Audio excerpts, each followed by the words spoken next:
नमस्कार, आप देख रहे हैं ब्लस्टर न्यूज टुडे और मैं हूं आपके साथ मानवी ठाकुर। शुरुआत करते हैं आज की खास खबरों से। तो ये जब कहा गया कि यूनान मिस्र रोमा सब मिट गए जहां से, कुछ बात है कि हस्ती मिटती नहीं हमारी। वो हस्ती ये ज्ञान है जो संत महात्माओं से हमको निरंतर मिलता है। अध्यात्म का ज्ञान है जो बाकी सृष्टि को पता नहीं था, बाकी देशों को पता नहीं था, हमारे पूर्वजों को पता हो गया। तो उसके कारण हमारा देश दुनिया को समय समय पर संकट में फंस जाती है, दुनिया तब लड़खड़ाती है, तब उस संकट से बाहर निकालने वाला देश बन जाता है, क्योंकि जीवन की संपूर्ण दृष्टि हमारे इस अध्यात्म ज्ञान में है। जीवन की वास्तविक दृष्टि हमारे इस अध्यात्म ज्ञान में है। हम सब लोग संघ जैसे संगठन, हम भौतिक क्षेत्र में काम करते हैं,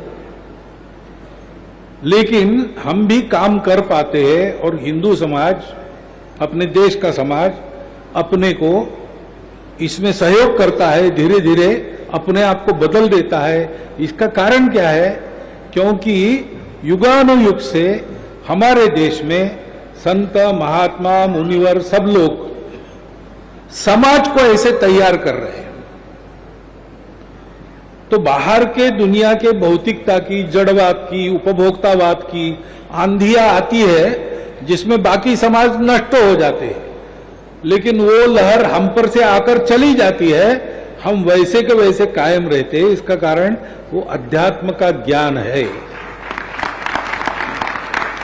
और ये संतों के उपकार है।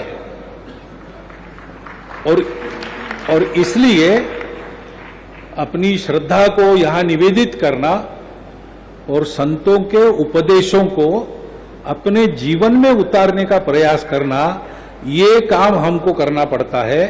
हम ऐसा करेंगे तो सामान्य समाज भी उसी वातावरण में वैसा बदल जाएगा। सदा ऐसे होता आया है और आज भी ऐसा हो रहा है। अपने देश की अमरता, हमारे आपके सुख जीवन की गारंटी ये संत महात्मा है।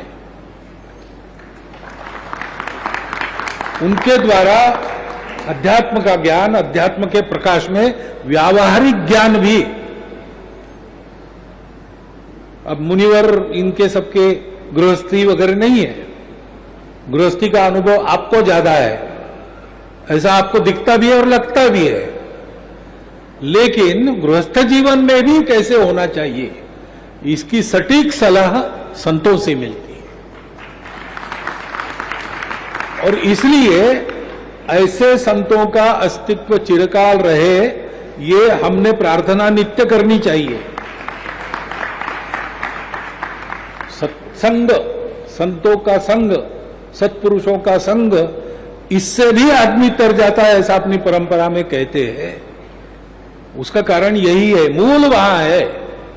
जिन्होंने अध्यात्म को अपने जीवन में प्रत्यक्ष किया है, वो अपने आधिकारिक वाणी से हम लोगों को तरह तरह के समस्याओं में से राह बताते हैं। अध्यात्म आधारित वो राह रहती है, इसलिए वो सही राह रहती है। ऐसे हम है, इसलिए हमारे देश की अमरता का रहस्य इसमें है। और जब तक हमारा देश है तब तक दुनिया का सब ठीक रहेगा, क्योंकि है देह विश्व, आत्मा है भारत माता, सृष्टि प्रलय पर्यंत अमर यह नाता। ये वास्तविकता है और उस भारत को सदैव भारत बनाए रखने का काम हमारे संत महात्माओं की शक्ति के कारण होता है। उस शक्ति के उपकरण हम बने, इतना एक अनुरोध आज के इस दिवस पर आपके सामने रखता हूं।